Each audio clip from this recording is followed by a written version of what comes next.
are in session 3 of Unit 3 that deals with mathematical games. And at the end of this session, you will be able to, or you should be able to justify the use of mathematical games in teaching mathematics. Now, normally the games, which are sometimes called recreational mathematics, are mathematical problems that are fun. They are to motivate students to learn mathematics and can increase enjoyment of mathematics. So, what is mathematical games? A game or a mathematical game is an activity with rules performed either alone or with others for the purpose of entertainment. They are usually used to practice basic skills, introduction of new concepts, and developing logical thinking. The mathematical game is a multiplayer game whose rules, strategies, and outcomes are defined by clear mathematical parameters. In other games, the objective is to win by defeating the other player or being the first to reach a specific goal, while in others, role-playing or competition is emphasized. But mathematical games have simple rules and match procedure such as tic-tac-toe, number games, and three in a line. Golf 1999 stated that a game needs to have 2 or more players who takes turn each competing to achieve a winning situation of some kind, each able to exercise some choice about how to move at any time through the playing. So it says snake and ladder is not a game because winning relies on chance. Oldfield 1991 also says that mathematical games are activities which involve a challenge, usually against one or more opponents. Again, they are governed by a set of rules and have a clear underlying structure. Normally have a distinct finishing point.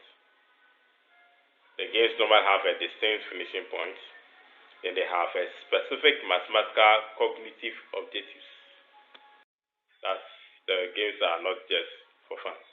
They are for fun, but they need to have some specific objectives at the end.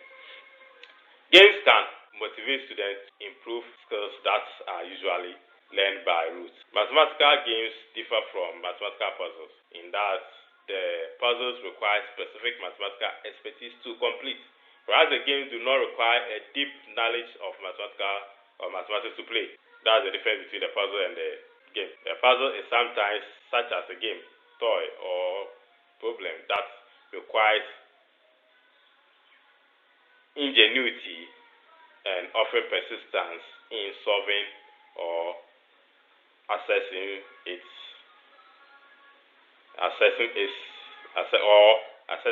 sometimes that baffle or confuses. To analyze a game numerically, it's particularly useful to study the rules of the game in as far as they can yield equation or relevant formulas. This is frequently done to determine winning strategies or to distinguish if the game has a solution. So what are the benefits of using games? Davis 1995 identified the following advantages of using games in mathematical problems. 1. Meaningful situation for the application of mathematical skills are created by games. Another point is that they are motivational or they motivate. So the next point is motivation. Students freely choose to participate and enjoy playing. Another one is it builds positive attitude. Games provide opportunity for building self-concepts and developing positive attitude towards mathematics through reducing the fear of failure and error. Games also increase learning. Games different levels. Let me take that one again. Apart from increasing learning, we have difficult levels in games. So games can allow children to operate at different level of thinking and to learn from each other. Apart from that, we learn from each level. In a group of learners playing the game, One child may be encountering a concept for the first time. Another may be developing his or understanding on the concept. Another may be consolidating previous learning concepts in that same game. Then it says assessment. Games are also for assessment. Learners' thinking often become apparent through the actions and decisions they make during a game. So the teacher has the opportunity to carry out diagnosis and assessment of learning in a non-threatening situation. Games can be done in home and schools. Games are also independent. Learners can work independently of the teacher. The rules of the games and the learner's motivation usually keep them on task. For games, there are few language barriers. Language is not much of barrier for games because basic structures of the same game are common to many cultures. Implications for teaching games are usually highly motivational or highly motivating and are more likely to generate greater understanding and retention. Games foster good attitude to mathematics. Because of the games, the students will have a good attitude towards mathematics. They will like the subject, and that's as their success largely depend on the mathematical thinking, enhancement, cooperative learning. Ulrich and Badhan, 1993, get the following tips for successful classroom games. Said, make sure the game matches the mathematical objective. Use games for specific purpose, not just time fillers.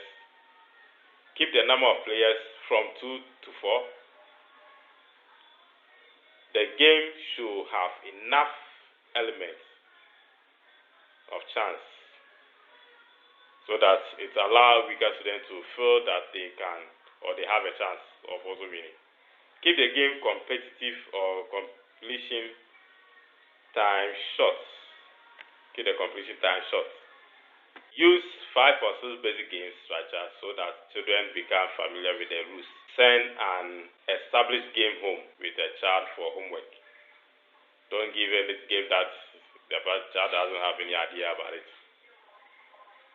Invite children to create their own board games or variation of games. Limitation.